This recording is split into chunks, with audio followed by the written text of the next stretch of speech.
CAG report that was just released in the Telangana Assembly today has raised a lot of uncomfortable questions. So could you just tell us something about that? Yes, CAG has pointed out to a lot of flaws. We can't really go into details in a few minutes we have. But the fact is, CAG has talked about how the cost inflation happened. More importantly, I'm not really concerned about the cost inflation or the hints at corruption and so on and so forth. I'm more concerned about CAG making it very, very clear that the agencies contracted to do surveys were not given enough time to do that. Absolutely not. It is shocking. Absolutely, it is shocking to say the least, the amount of time that was given. Yeah. The previous government, now in the opposition, when it was in power, when CAG asked questions, those things were widely reported in the media. We too had a series of reports just about a month ago in Deccan Chronicle. The questions that were raised by CAG, the then BRS government gave very non-committal responses, not really touching on the problem. The problem has always been, at least as far as Kaleshwaram is concerned, or even with several other issues are concerned, with the BRS government, was that instead of actually attending to the problem, the BRS party government chose to attend to the image management of the problem.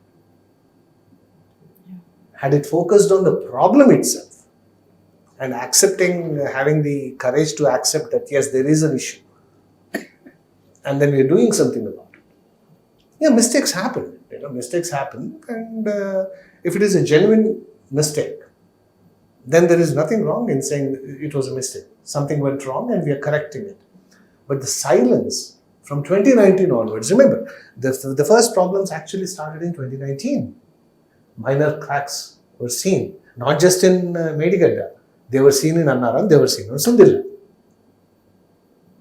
Nothing was done. They never talked about it. Is there a way that the previous government would be made accountable for what has happened? Somebody has to be accountable. It's up to this government how it wants to seek that accountability.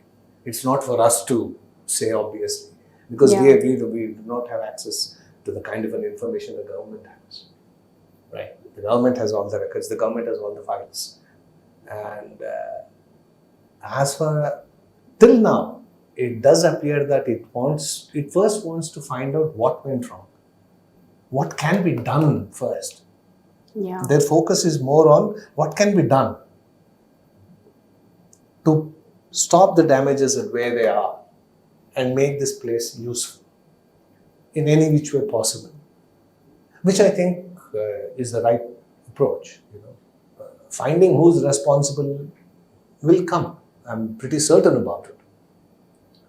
And they may even, like the Irrigation Minister Uttam Kumar Reddy said the other day at Medigadda, day before yesterday, the Chief Minister said, he said, if need be, they will invoke the Revenue Recovery Act. It's again different. It takes it into a different way, how the act can be applied, what it is in this case.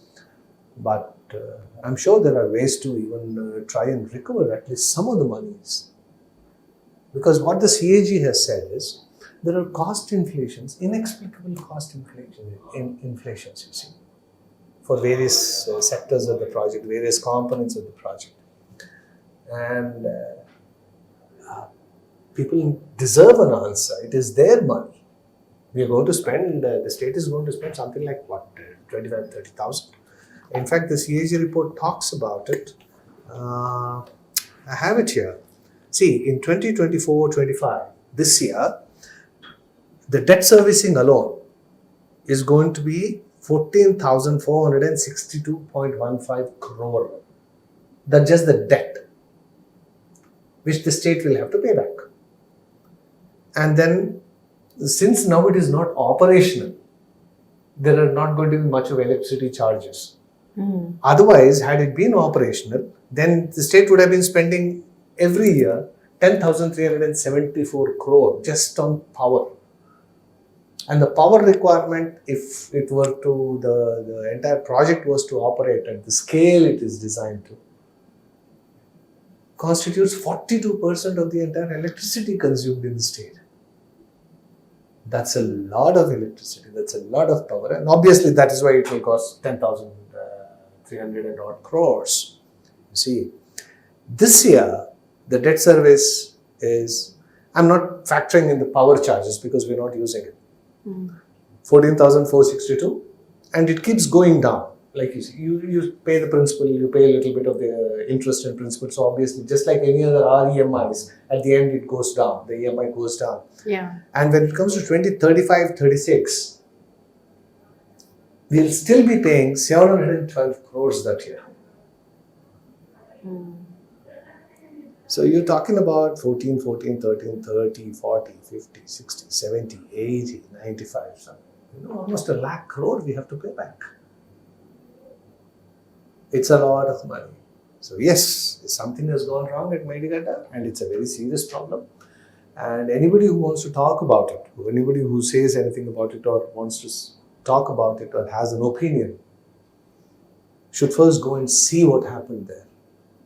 That gives you the scale, you understand the scale of enormity of what it is like, what needs to be done.